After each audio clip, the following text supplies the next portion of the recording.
What is up, guys? Dan back at you with another video, and today we're going to be talking about the last Wish raid.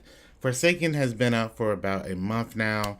A lot of the content has been found out. We've done a Shattered Throne, we've done a lot of stuff, and I think a lot of players have at least participated in the last Wish raid and has experienced all of the content that the last Wish raid has brought us. We've already gotten our world's first. We've already gone through a 3-week cycle of the Dreaming City, and now I feel like it's time for us to have a little bit of a review, a discussion about the last Wish raid, and just have my thoughts about the raid itself. Now, before I start, this is YouTube. I'm trying to get back into YouTube. I've been so focused on Twitch. If you're not part of the Twitch community over there for the Epic family, be sure to go over there and follow. If you are watching this for the very first time and you enjoy the content, come hang out with us over there. Also, be sure to drop a like on this video. Let's get some discussion going on this video. First off, I want to know in the comment section, tell me what you thought about this raid. What did you like about it? What you didn't? What do you want to see change? I'll be discussing it all in this video and my thoughts on how I think the progression of the raid layers and all the new content that's going to be coming out in the future is going to be different based off of this raid. Now, first off, I'm going to talk about the raid as a whole in comparison to other Destiny 2 raids and even Destiny 1 raids. First off, I want to say, as far as Destiny 2 raids in themselves, in comparison to Spire of Stars, Eater of Worlds, and Leviathan, this is by far clear and above all three of those, even combined. This is a fantastic raid on first playthrough and on, I don't know, 10th or 12th playthrough. This is a fantastic raid. They did say this was going to be the biggest raid that Destiny had ever had. I was honestly expecting maybe 1 or 2 more encounters, but honestly 6 encounters as a whole is still much more than what we normally have. We've normally have had the 3 encounters and a boss type of layout for raids in the past, and this giving us a lot of runs is fantastic. It's nice having a big bad to go fight. It's nice to have a big encounter and nice to have some cool puzzles. It's nice to have something after doing the final boss. The run was something that a lot of people did not expect, and I thought it was a fantastic encounter. It was one of my favorite encounters outside of Riven itself and outside of the vault. It was actually my 3rd favorite encounter of all the raid. It's funny that this is something you do after killing Riven. Bringing the heart to the Techians at the end is a nice little thing. It was interesting making the change. I wonder what Bungie was thinking. Lore-wise, I'm not big on the lore, so I don't know what their thoughts were. It was nice just killing a boss and then being able to take that boss's heart and just bringing it back to the Techians, and that was pretty cool. I didn't expect that. I know the people in the world's first race was not expecting that either. And that was pretty cool. Now, next thing I want to talk about is just how the layout of the raid itself was. Getting to the raid itself, a lot of us was expecting the raid to be at its end about 540, 545, maybe 560 at a final encounter. It being 585, 580 was very interesting and something that a lot of people did not expect.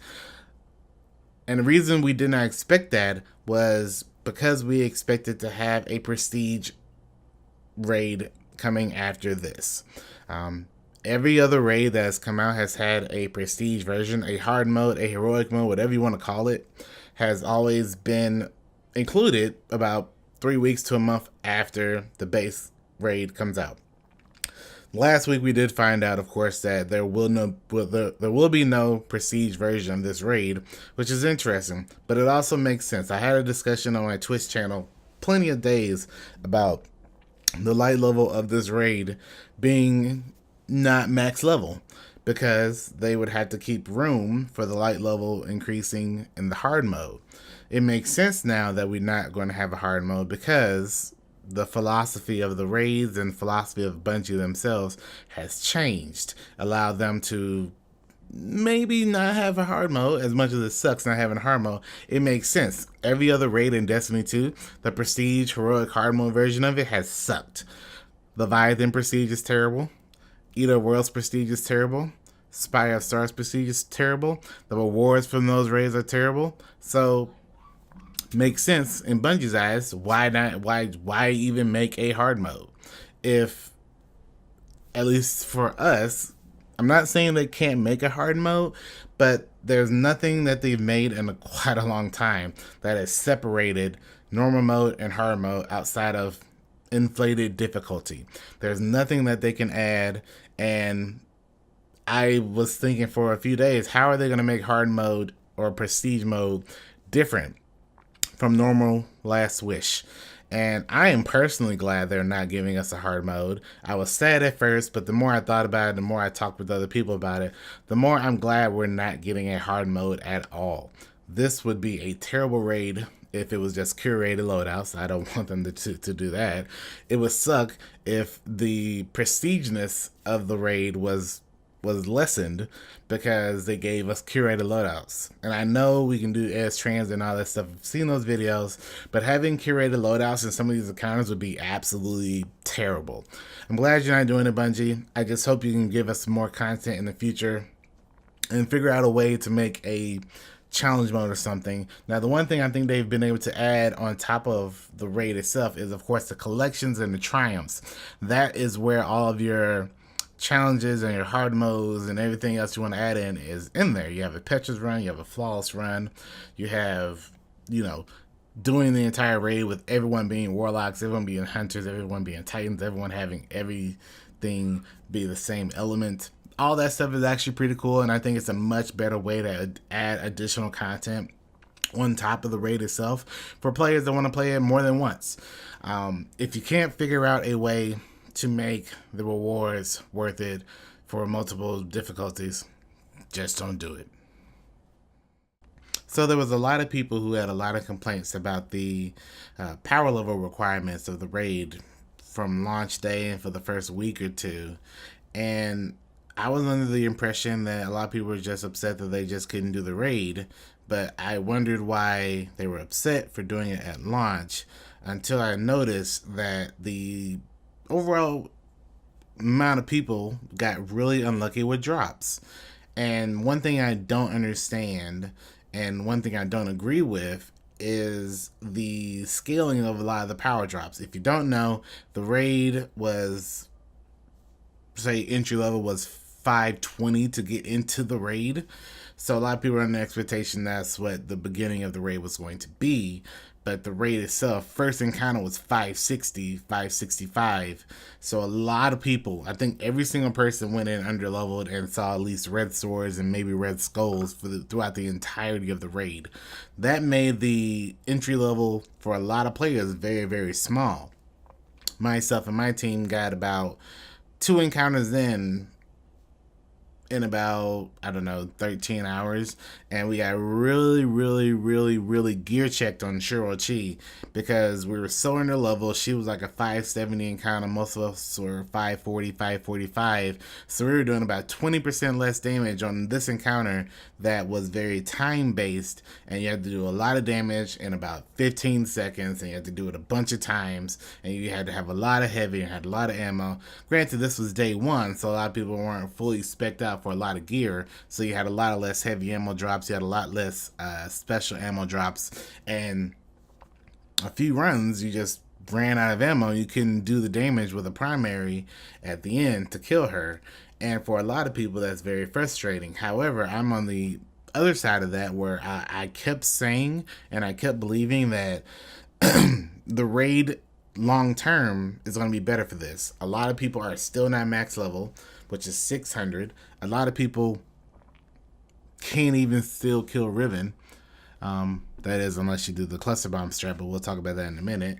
A lot of people cannot get this raid done, and I think long term, it will be for the good of the community. Sure, you have some of the in-game players that are the best in the world that are already one-cycling the bosses, that are already cheesing the bosses, that are two-manning, soloing a lot of the encounters. But for the general population of the raid, most players will not be completing this raid on a daily or weekly basis until the end of this month, middle of November. For those people, depending on if you're a diehard Destiny player or not, I find that to be a lot better. The grind is a lot slower for a lot of players, so they have a much longer term goals to achieve. A lot of players that will be getting Riven or just Last Wish completed, by the time they get that stuff completed, we'll have another content drop. We'll have December coming up. We'll have Black Armory coming up. I've been saying for a long time, I wonder how Forsaken is going to be in about a month. I'm about a month in. I'm just hitting for a lot of my characters in the past week or two, 600 on all my characters. I've gotten there. I've gotten plenty of clears of Last Wish already in. I plan on getting a lot more, but I still don't have that feeling of being done with the content.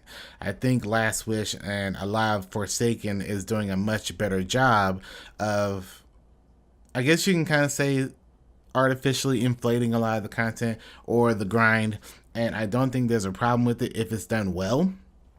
And I think it did a pretty good job. However, I wish Bungie had came out and given us a much better path to the raid. A lot of the powerful drops, there's a ton of powerful drops every week. However, not all powerful drops are created equal, and nobody knew that in the first week. There was a lot of people that were doing Dreaming City bounties as quickly as they could and didn't realize that those were scaled to be something that you should save and do all the stuff like the flashpoints and stuff early. So a lot of people lost a lot of power just by doing whatever was possible. Everyone wanted to get to the Dreaming City, so of course we're gonna all do our Dreaming City stuff first in like the first week. Maybe we had saved that stuff until last, we would have had much bigger drops. But that's something that hopefully in future DLC, if they do that same scaling again, where a lot of the powerful bounties are scaled differently, hopefully they let us know in the future about that so we can prepare accordingly. So for a raid race or a Last Wish raid, excuse me. So a raid in the future is better prepared. A lot of people are better prepared and know how to handle all the power drops that come. I appreciate all the power drops and everything. I appreciate the way the raid is. I appreciate our approach to the raid, but I think the approach to the raid should have been a little bit better and a little bit more straightforward. So as a whole, I think Destiny 2 Forsaken, the Last Wish raid, is by far the best raid Destiny 2 has put out. I think it's right at the top, and there's not any question. I think as far as all raids that Destiny has put out, Destiny 1 and Destiny 2, I feel very comfortable putting this all the way at the top. Before this, I always said my favorite raid was Wrath of the Machine, but I do think this ticks all the boxes for me. It's fun, it's mechanically driven in some points, although when you get the mechanics down, it becomes very quick and easy and fun. There are plenty of loadouts that works here, plenty of subclasses that work here, plenty of playstyles that work here. It is fantastic in a lot of ways. It has some issues on the first couple weeks. Those have smoothed out. I do think this is a fantastic raid. I can't say it enough. I love doing it over and over and over. And there's a lot of people that I've helped get their clears. And I think it's fantastic, as any other raid has allowed me to do. But I think this is much more enjoyable for the long term. The weapons themselves that drop from this raid are fantastic. I love Nation of the Beast. I love Chattering Bone. I love a lot of the weapons. Apex Predator, although I haven't gotten a good roll on it, I think it's fantastic. The final boss, Riven, when you first see the dragon, I just can't say enough about it. It's those moments that allow the raid to last much longer than its life cycle intended to be. One of the best things about Kingsfall is first time seeing Oryx. One of the best things about Vault of Glass is seeing Atheon, seeing Crota. You don't get that feeling from Spire. You don't get that feeling from Argos. You don't get that feeling from Callus. The big bad is much better. The setup feels more like Crota Zen and King Saul, in the sense of we kind of know going into the raid based off of the story of Forsaken and of the Dreaming City that something is going on and that we have to go do this once the raid comes out. We have to go get this big creature in the depths of the Dreaming City. We have to go take out its heart, bring it to the Techians, or I guess the Awoken, or whoever we have to actually bring it to. We have to go kill this big bad and defeat it. I like that about raids. It is very reminiscent of old MMOs and all that stuff. The dungeons from WoW. I hate to put WoW in that because this is a totally different thing than WoW, but it's what it reminds me of. It reminds me of the old raids in Borderlands. A lot of that stuff is brought back. Even Destiny is brought back in this raid, and I think it's fantastic. It sets the bar for full-on raids in Destiny.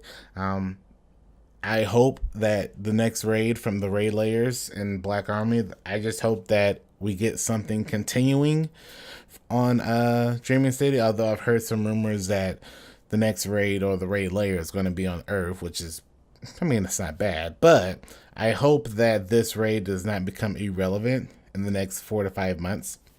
I don't expect it to, but I do think this is a fantastic raid. If you haven't gotten a chance to play it and you're on PC, feel free to hit me up. I'll be totally down to walk you through the raid and get you a clear. I do think this is what Destiny needed as far as a raid. At least Destiny 2. I think they took everything that was great about, say, King's Fall, Wrath of the Machine, the few things that were good about Spire and Leviathan. They took all of their experience and they basically threw it out the window and made it an entirely different raid. And I think that's fantastic. Let me know in the comment section what you thought about the raid. If you've gotten a chance to complete it, feel free to drop a comment in the comment section. I want to hear what you thought about this raid, what your favorite encounter was. I think for me, Riven is my favorite encounter outside of Vault. Riven is a fantastic raid when done right. I do think it's hilarious that we can just kill them with rockets in about 10 seconds. I do enjoy that. It's kind of what me and my team do nowadays. But in a full encounter is fantastic. There really isn't any encounter that is terrible. If I had to put a list together, I would probably say, Vault is the favorite, then Riven, then the Run, then Shirochi, Swogoroth, and then probably Kali. Kali seems to be the most by-the-book raid encounter that this raid has. But none of them are bad. From beginning to end, this is a great raid. It's an enjoyable raid. All the wall wishes, all the secrets, all the hidden stuff in the raid is just phenomenal. So big ups to Bungie. I give it, a solid 9 out of 10. I'm excited to see what the next raid is now. But until then, I'm going to just keep, cluster bombing Riven. So if you've gotten a chance to do the last wish, or if you've seen and just watched people do it, let me know your comments in the comment section. I appreciate you watching this video. This is kind of my introduction back into YouTube, trying to get more content out.